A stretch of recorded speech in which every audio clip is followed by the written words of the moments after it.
श्री स्वामी समर्थ. नमस्कार मंडळी. तर होळीला अवघे 4 दिवस बाकी आहेत आणि चंद्रग्रहणाचा पॉवरफुल योगायोग देखील आलेला आहे.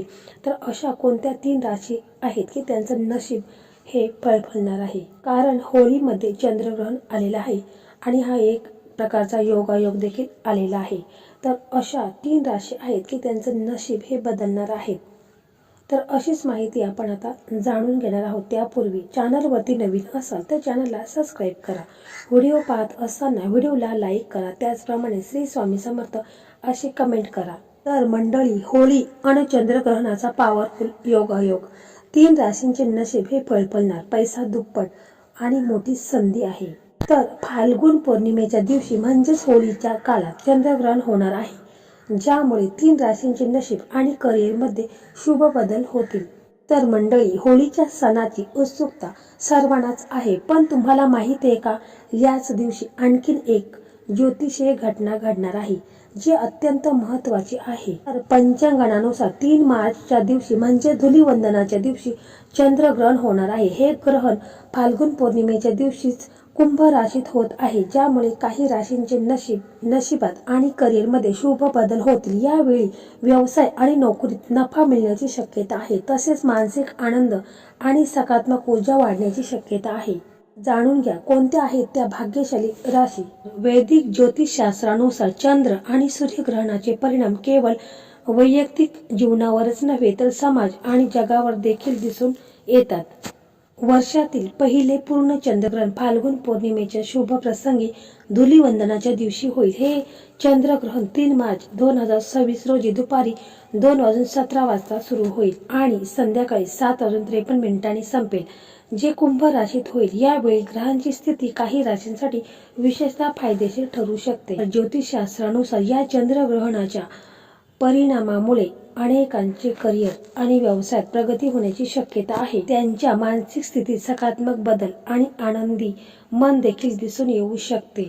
व्यतिरिक्त या काळात काही राशींचे भाग्य चमकू शकते, ज्यामुळे त्यांच्या जीवनात आनंद निर्माण होईल आणि चांगल्या संध्या चालून येतील. त्यातील पहिली जी रास आहे ती म्हणजे सिंह रास. तर ज्योतिषशास्त्रानुसार चंद्रग्रहणाचे परिणाम सिंह राशींच्या लोकांसाठी खूप फायदेशीर ठरू शकतात. तुमच्या प्रयत्नांना आदर आणि मान्यता मिळू शकते. या काळात बेरोजगार व्यक्तींना रोजगार मिळण्याची शक्यता आहे.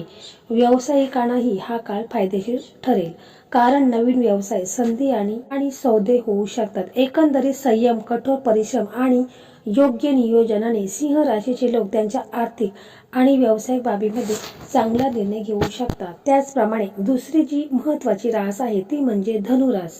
तर मंडळी, ज्योतिषशास्त्रानुसार धनु राशीच्या लोकांसाठी चंद्रग्रहणाचे परिणाम देखील शुभ राहतील. या काळात तुम्ही वाहन किंवा मालमत्ता खरेदी करू शकता, ज्यामुळे तुमची आर्थिक स्थिती ही मजबूत होणार आहे.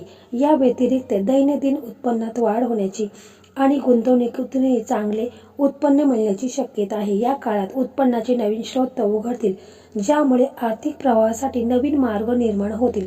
तुमचे धैर्य आणि शौर्य वाढेल, ज्यामुळे तुम्ही जीवनातील प्रमुख उद्दिष्ट साध्य करू शकाल. तुमच्या कौटुंबिक वातावरणात आणि नातेसंबंधांमध्ये शांती, संतुलन आणि आनंद राखला जाईल. त्याचप्रमाणे तिसरी रास आहे ती म्हणजे मकर रास.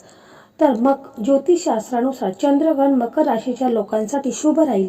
नोकरी करणाऱ्या व्यक्तींना नवीन नोकरीच्या ऑफर किंवा पदोन्नती मिळण्याची शक्यता आहे. तुम्ही देशात किंवा परदेशात प्रवास देखील करू शकता, जे तुमच्या करिअर किंवा वैयक्तिक विकासासाठी फायदेशीर ठरेल.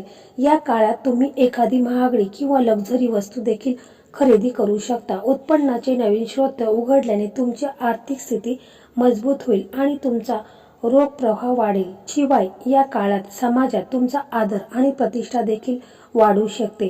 एकूणच करिअर, संपत्ती आणि सामाजिक स्थितीत बाबतीत हा काळ तुम्हाला खूपच फायदेशीर ठरणार आहे. तर मंडळी, अशा ह्या 3 राशी आहेत की त्यांना या चंद्रग्रहणाचा लाभ होणार आहे. त्यांची आर्थिक स्थिती मजबूत होणार आहे. त्याचप्रमाणे धनलाभाचा योग त्यांच्या राशीमध्ये निर्माण होणार आहे. तर मंडळी, अशा प्रकारे आजचा हा व्हिडिओ होता. हा व्हिडिओ तुम्हाला कसा वाटला कमेंटमध्ये नक्की सांगा. व्हिडिओ तुम्हाला आवडला तर इतरांनाही शेअर करा. श्री स्वामी समर्थ. जय जय स्वामी समर्थ.